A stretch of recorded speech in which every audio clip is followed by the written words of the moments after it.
Hi, my name is Shawn Shaler. Welcome to Pokemalarkey, episode something or other I don't actually remember off the top of my head. Sorry about that.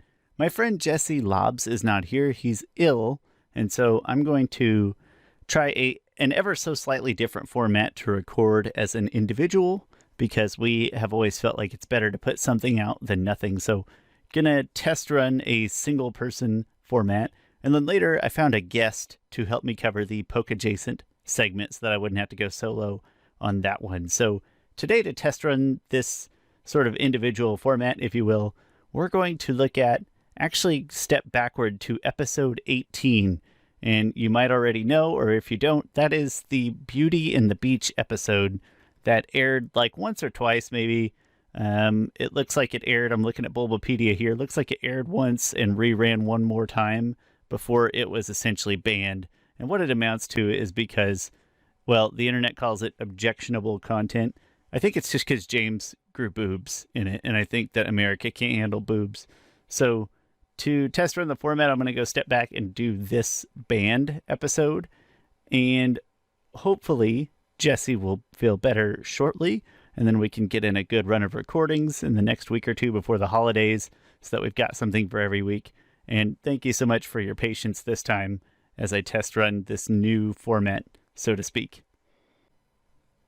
And what a great way to get started. They all strip off their clothes, go to the beach, and then they are all in shock and awe right here as they find out, hey, guess what? Misty, it turns out, is a girl. And she's in a swimsuit, and Brock can't handle that. Even Ash seems a little bit phased, which is certainly unusual for Ash. Just speechless at a minimum. What's wrong? Why are you looking at me like that? It's just weird to see you looking like a girl. Ah! 5 points off Ash for being an asshole. So far they have stolen a boat. They definitely ran into Team Rocket's boat and probably killed somebody. Nobody actually died, but I'm going to go out on a limb and say that somebody should have died. And now they're working at competing restaurants as Team Rockets, essentially trying to pay off the damages for a stolen boat and a very expensive-looking Gyarados boat on the Team Rocket side. So now Ash is abusing his Pokemon and forcing them to do probably unpaid labor, for being honest. And then Meowth here is basically trying to murder Charmander and this old man. Meowth, I'm just not comfortable with that, but it looks like they're going to be fine, to be fair. And now, using the banana to trip Bulbasaur, nice. Using a banana to trip a walking onion, essentially, that's kind of interesting. Oh, and now Misty's dead too, exciting. Okay, so she wouldn't have died, but lots of potential murder in this one. So do you remember Nastina, the resort Tentacruel creator person? Now, her sister Brutella is in this one. I was thinking about Jesse's joke about, can Nastina ever maybe be good Stina? I was trying to think of what joke Jesse would make for Brutella. Can she ever be Nutella? I don't know where I was going with that. It's just the first thing that came to my mind. Can she ever be Gentella? That actually sounds kind of weird. I don't like that at all. So Ash's mom is here with Professor Oak. A little bit strange. Does that mean she broke up with Mr. Mime? Happy to announce that the Porta Vista Beach Beauty and Pokemon costume How the hell did Brock get the microphone? First contestant in this beauty contest where they're trying to win some money, naturally, is Misty. Totally embarrassing and degrading, but we need the money. Acting like she gotta pay for college at a strip club or something. So for my audio-only listeners out there, first of all, you're going to hear my dog going crazy because somebody just rang my doorbell. Second of all, we have arrived at the portion of the episode where Misty enters a beauty contest, and the restaurant's trying to capitalize on the extra tourism and stuff to make some money. And then Misty, in this beauty contest, she gets done with her little run, and she comes off stage, and she sees Jesse and James standing there. And it turns out that James is now very top-heavy, and presumably why the episode got banned, I would imagine. It is, in fact, James that will be entering the beauty contest in a very scantily clad outfit, scanty bikini. He looks very good, and he's filling it out very nice. Way to go, James. And I forgot where I was going with this because it's very distracting. Oh, this part's not translated to English where I'm watching it. And so that also kind of adds an extra layer of humor to me. I don't know why that this particular part is only subbed and not dubbed. I find that kind of extra humorous for some reason. So now Gary showed up because naturally he came with Professor Oak and Ash's mom, and he's on stage at, this, what do you call it, Spring Break Festival, talking smack on Ash, and he's surrounded by women that I would assume are either too young to be in a beauty pageant, likewise for Misty, or way too old to be hanging out with Gary in the fashion that they're doing so. It's pretty awkward. That thing's not a real Gyarados. It's a fake. It's a phony. It's just a phony Gyarados. That's right. You're a big fat phony.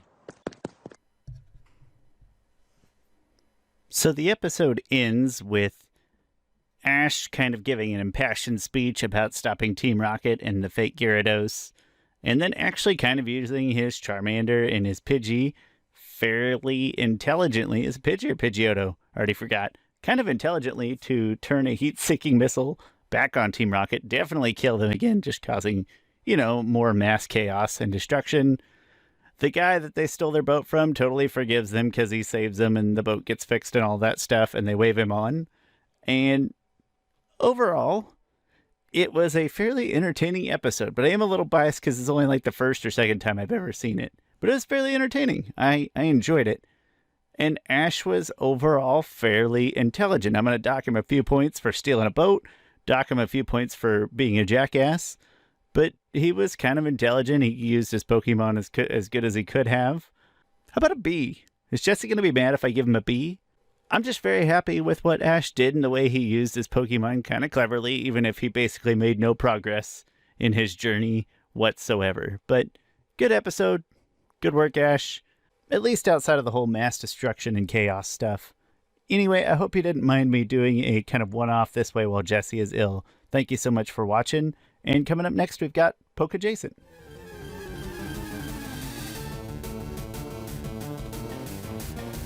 Hi, my name's Shawn Taylor. That's my friend Chris Ford, a.k.a. the Objective Geek of YouTube and Twitter. You should check out his YouTube channel and his Twitter feed. And he is here because Jesse is not feeling super well. So Chris agreed to jump on for the Pokedjacent topic this week, which just by chance we had decided is going to be Nickelodeon All-Star Brawl. So Chris, Pokedjacent is not, I always say it's barely informative and it's not at all persuasive. It's just 5 minutes to talk about anything other than Pokemon. No offense, Ash. It's really hard to talk about Ash Ketchum for more than 5 or 10 minutes without developing a headache. So, Chris, thanks for covering for Jesse. I appreciate it. How you doing? I'm doing great. Thank you for letting me be on this podcast, Pokedjacent. I listen to it every now and then. I feel honored to somewhat just sub in for Jesse. One of these days, my plan is to have him on our podcast, Avatar Last Podcasters. If only I have a very specific topic that I think he would love to talk about, like what if Avatar actually was an anime, just how would it change and stuff like that.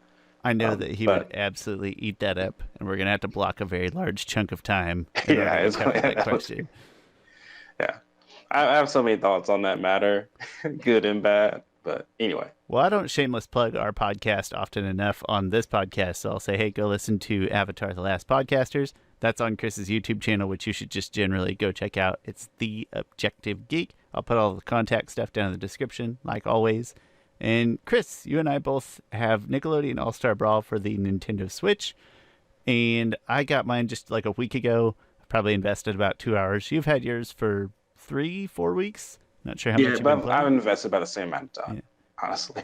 And, that might be very foreshadowing for the review because, Chris, in short, I think my best review is that this game is fine, but probably unnecessary. To me, it's necessary, but it's a complete, and I think you'll agree with this, it is an absolute missed opportunity. Like, if one ever existed.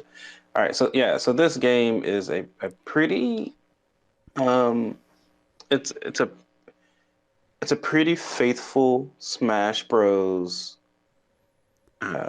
Adaptation, I guess, but for Nickelodeon characters. Clone, right? Clone, yes, there we go. It's clone. like not hiding the fact that it just is Smash yeah, Brothers, and that's fine. Brawl is in the title, and Brawl is like the third third game in the Smash Bros. Series. Yeah. But my biggest thing they didn't clone over, my biggest issue is the up button. And I find it so hard to play the game because it doesn't use up button to jump. I know for other people that's not a big issue, but for me, because the first Smash Bros, that's how you jumped. Well, you can jump other ways too, but I just can't undo 20 years of muscle memory. Like I just can't do it. It's very difficult to get over. I think I just got to put a little bit more, maybe more time into it, but I kind of don't want to put in more time into it. And that's where my issue is. So the jump button isn't quite as big of an issue for me. I don't have the length of Smash Bros. Experience or even skill or any of that. But the part for me is that it doesn't. The biggest issue. There's lots of pros. We're kind of focused on the negatives. There are lots of pros. It's competent. It's functional. It's fun to play. They picked fun properties. But the biggest thing for me is that it feels like it doesn't feel as intelligently put together as Smash Bros. Like the arcade mode, I don't know if it is random, but it feels like it's just a random character in a random stage. Like there's no like creativity. There's no good feeling of progression. It just feels like a random jumble that gradually gets harder. There's no final boss. Some of the moves to me don't feel like they're in like the intelligent place. Like it should be kind of intuitive that, the up light move should sort of resemble that. And most of the time they are, but not always. And like Nintendo, it feels like always. It just feels like you kind of know what to expect. So there's things like that that make me feel like it's not as intelligently designed, and that makes me not want to stick with it. But yeah, no, I agree with all that. But I guess let me say some positives. gotta get some positives though, because we're pretty harsh so far. But it's not a bad product on its own merit. It's a pretty good clone. It's a decent clone, right? I feel like if if you clone people, right, like that person would be like if I was Smash Bros. And someone cloned me, they would be like 80% of me, but that 20% is like so essential to being me, then it's missing that. Like clone me doesn't like Batman and Avatar. You're like, wait, what? That's weird. That's not really. Or even Chris. either one of those, it would be so essential to your core that'd be like that ain't right.